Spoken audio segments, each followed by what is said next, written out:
Na média das pesquisas, o IPESP, afora as suas próprias pesquisas, tem um departamento, que é o IPESP Analítica, que faz um acompanhamento com médias das pesquisas divulgadas por todos os institutos, do próprio IPESP, dos outros institutos, do Instituto do André também, etc. Na média nossa, nas pesquisas de julho, a aprovação do presidente Lula hoje está no patamar de 45 e a desaprovação de 51. Então, um menos 6.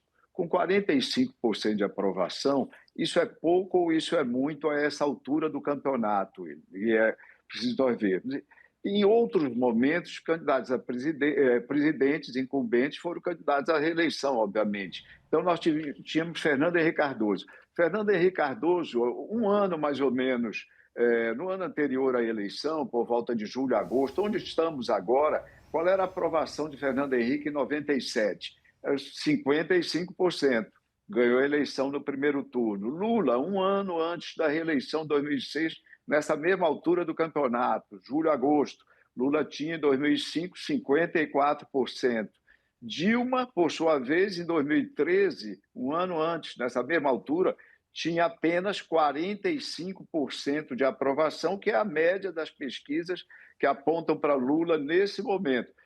Dilma ganhou a eleição, mas ganhou a eleição já bastante apertada, como nós lembramos, uma diferença de 3,4%, e aí houve erros, inclusive, no campo adversário, houve a tragédia que vitimou o candidato Eduardo Campos, etc. Bolsonaro, no ano anterior, em julho, agosto de 2021, tinha apenas 31%. Bolsonaro conseguiu crescer bastante no ano da eleição, efetivamente. Lembrem-se daquele pacote de bondades que o Congresso, com o qual o Congresso lhe brindou. Ele tinha uma maioria ali, com apoio do Centrão, etc., e Bolsonaro conseguiu elevar sua aprovação até 43% no momento da eleição, às vésperas da eleição, e perdeu a disputa no segundo turno. O que eu quero dizer com isso? 45%, esses 45% da média, isso é pouco ainda hoje para segurar uma vitória do presidente. Obviamente, ele precisará, para ser exitoso, crescer, se aproximar dos 50% na média das pesquisas, ou seja, ter um desempenho parecido ao que ele tinha durante o segundo ano do mandato, 2024, porque em 2023 o governo foi muito mais exitoso, teve sempre, em média, 13 pontos a mais de aprovação sobre a desaprovação. Resumindo, William, com o número atual, se a eleição fosse hoje, era bastante difícil ainda para o presidente Lula se sagrar vitorioso.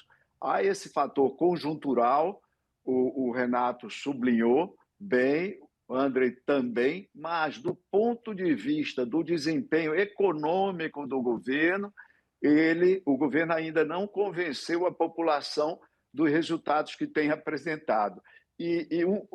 Eu sintetizo isso com um dado que nós colhemos nas últimas pesquisas do Pulso Brasil do IPESP, agora do final de janeiro. Perguntamos aos brasileiros nessa pesquisa, 2.500 entrevistados, se o país estava crescendo, se a economia do país estava crescendo, se estava parado ou estava andando para trás.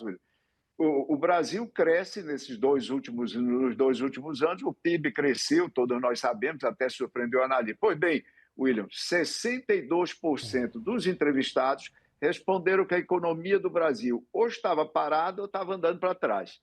Esse é um desafio que o governo Lula tem ainda a enfrentar, e isso é diferente de apenas se posicionar de uma forma eficaz em relação, como tem feito, em relação ao tarifaço de Trump.